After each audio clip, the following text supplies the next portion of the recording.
Good morning. It's Monday, April 27th, 2020. I hope you had a wonderful weekend and are ready to get started into things again today.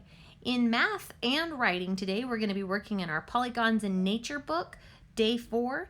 You're going to be using Book Creator and Pic Collage, and you will have a question about this on a Google quiz. In reading, we're starting a new article called Dinosaurs, Warm-Blooded or Cold-Blooded. You'll also have a question about this on a Google quiz. And in science, you're going to finish working on your animal habitat project, and this is a paper pencil project. Upcoming assignments. Our Polygons in Nature adventure story is due April 28th. That's tomorrow, so make sure that you have been working on it each day and that you're going to be ready to present that. You also need to make sure that you watch the review videos for, it says here, conversions, place value, and interpreting expressions. Because of shortened grading period that I just found out about, we are actually only going to be, I'm only going to have you review the video on place value. And then for your Friday test, everyone needs to be on Meet at your assigned time. Your time is the same each week, and then it's in a document called Friday Meet Schedule in the attachments. That will be in the attachments each Thursday, so be prepared, making sure you've watched the video and studied, and come with a paper and pencil. Okay, and here's just a quick review of what is going to be required in our Polygons in Nature project. So remember, your assignment's to write a non-fiction inspired narrative adventure story. So it is going to be a made-up story. It's some sort of an adventure that you're going on. You're going to encounter 6 quadrilaterals that we've just learned about: the trapezoid, parallelogram, rectangle, rhombus, square, and kite. Somewhere in nature, wherever it is that you have selected to go. When I say nonfiction inspired, I want you to include things, you'll see it in my example book, things where it says fun facts and it gives you some information about the trapezoids. Those are things that you would typically see in a nonfiction book rather than a narrative story, and I'd like you to include those in your book so that I can see you understand information about those polygons. You have a week to work on this project, which we're about coming up on. And remember, some good apps to use for this project are Book Creator, Pic Collage, Your Camera, Google Classroom, and Epic if you need to look up for some background information. Okay, so today we're on the 4th day of our Polygons in Nature project, and today as you write, I want you to make sure that your character encounters the last 2 quadrilaterals. So at this point in your story, your character should have already come across 4 different quadrilaterals and you only have 2 more left. Those are the ones that you're going to be writing about today. You're also going to make sure that you create some artwork by using photos that you take, photos from online, or doing a combination of both. Remember, you can do some photo editing using Pic Collage to make those pictures look just the way you'd like them. And you will have a question about which, excuse me, about which 2 quadrilaterals you used today on your Google quiz. So right now would be a good time to pause this video, go ahead and write, answer your quiz question, maybe work on some of your artwork, and then come back to this video to finish up the rest of today.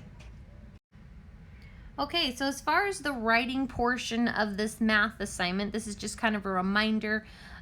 If maybe you've gotten stuck and come back to the video to check things out, you're in the following action part of your narrative story. So at this point, a problem should have already presented itself in your essay, and we should have kind of a view at this point in your story about how it's going to get fixed, along with seeing those last 2 quadrilaterals. So you're kind of wrapping up your story and finishing it up today. All right, in reading, today you're going to be reading a new short story called Dinosaurs, Warm or Cold-Blooded. If you're interested, I'd love for you to post a comment, link, or video you find online about anything related to dinosaurs. It could be how to draw them, or just an interesting video that you've seen online that you think some of your classmates might like. I've not had anyone comment with a video on YouTube yet. I would love to see that. It would be fun to share things that we're finding and to know that you guys are actually thinking about these topics beyond just our morning visits. So right now would be a good time to go ahead and pause this video, answer your quiz question. Remember, your quiz is in your Google Classroom in the Classworks tab under Remote Learning Quizzes, or you'll find it underneath the morning messages. When you're finished answering your questions about the reading selection, come back and finish this video. All right, for science today, we're going to continue to finish up our animal habitat project for science. I'm looking to see that you have completed all pages of this by tomorrow, so make sure that you kind of step on the gas if you've fallen behind a little bit.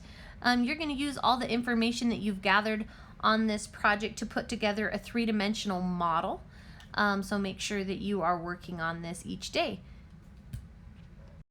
Okay, so we were just talking about this, what comes next after all that paperwork. We're going to take all of our ideas that we have come up with about this dream habitat for this animal that the zoo is funding for us, and we're going to build a three-dimensional model of this.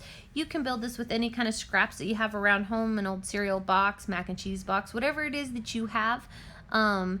You can use colored pencils, crayons, markers, toys, just whatever you can find. I really don't want your parents to feel like they need to go out and get anything for the project, so just whatever you find will work just perfect for this project. I would like you to spend some time working on building this. If you're already done with paperwork, right now would be a great time to start building this. You will submit a video of yourself explaining and showing your project, and we're going to submit those both on Seesaw and Google. This will give an opportunity for not just myself to see your project, but also your peers, your classmates as well. And this project will be due Friday, May 1st. That's this Friday.